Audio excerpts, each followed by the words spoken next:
देखिए, क्यों हमारा भारत एक विकासशील देश से अभी तक एक विकसित देश नहीं बन पाया है। और इसका मुख्य कारण जो भ्रष्टाचार है।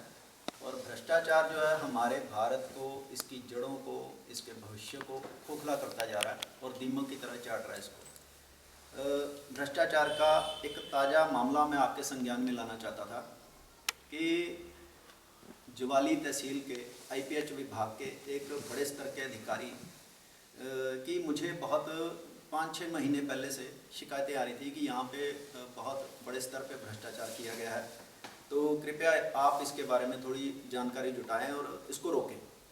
तो मैंने अपने सूत्रों से पिछले 6-7 महीने से जो मैंने जानकारी इकट्ठी की और मेरे होश उड़ गए जब मैंने उस जांच को देखा कि यहाँ करोड़ों का जो भ्रष्टाचार हुआ है।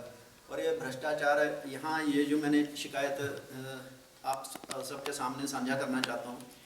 मैं आपको बता दूं कि इसकी शिकायत मैंने सेंट्रल विजिलेंस कमीशन को कर दी है और वहाँ पे ये शिकायत रजिस्टर्ड हो चुकी है।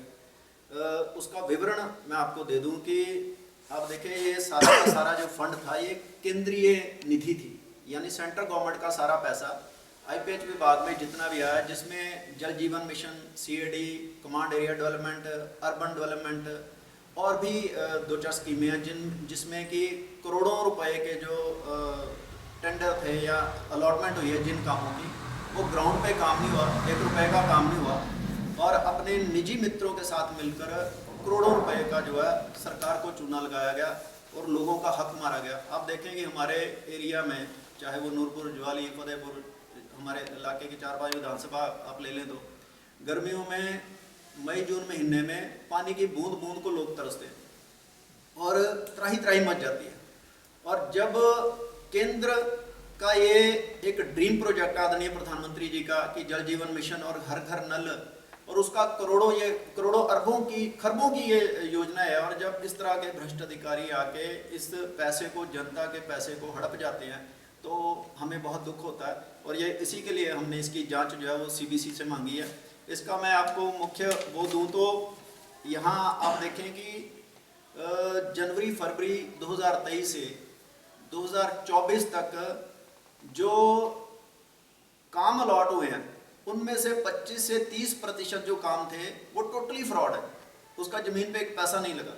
उसमें सीएडी के फंड हैं, यानी कमांड एरिया डेवलपमेंट, जिसमें जो है कि सिंचाई योजनाएं, जो नदी नालों से कूलें बनाई जाती हैं, खेतों तक नालियां बनाई जाती हैं, उसका पैसा था।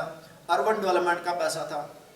आप देखें कि जो जल जीवन मिशन के तहत जो इसके प्रचार प्रसार के लिए गैंट्री बोर्ड लगने थे, वो करीब 70-80 लाख रुपए के बोर्ड जो जमीन पे नहीं है उनको कागजों में पास करके जो अपने निजी मित्रों को फायदा पहुंचाया गया।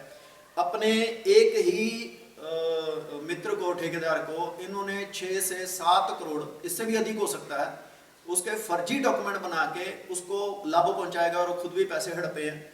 और अभी रिसेंटली, अभी 15 दिन पहले आप देखें कि एक रेस्ट हाउस वहाँ पे बनाया गया आईपीएच विभाग ने एक, और जिसका जो उद्घाटन था वो माननीय उप मुख्यमंत्री जी ने किया था, जिसकी उन्होंने अखबार में अनाउंस किया था कि इसकी लागत जो है वो 2 करोड़ 80 लाख रुपए थी, परंतु उसका जो ओरिजिनल एस्टिमेट कॉस्ट थी वो थी 75 लाख रुपए। तो हम ये जानना चाहते हैं कि वो 2 करोड़ 80 लाख कहाँ से आया।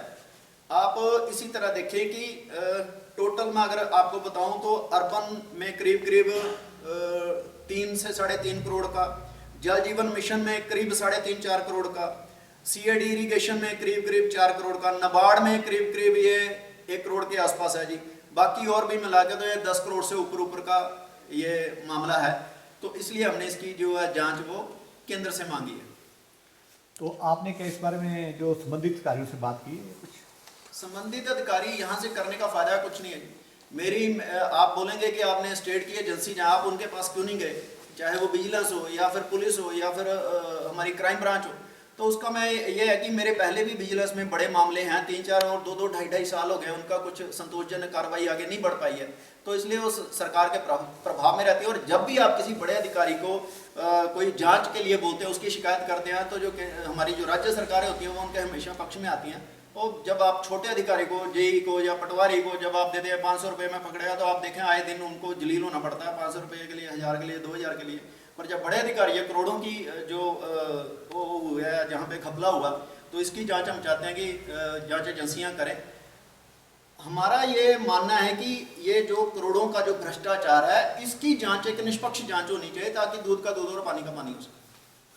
और एक बात मैं इसमें और बता दूं कि ये एक अधिकारी ही नहीं, इसी तरह के 3 से 4 अधिकारियों का और भी मैं डाटा कलेक्ट कर रहा हूं, और जैसे जैसे ये डाटा कलेक्ट होता जाएगा, इसकी शिकायत जो है वो केंद्र सरकार को जाती जाएगी और सीबीसी को दोबारा होगी।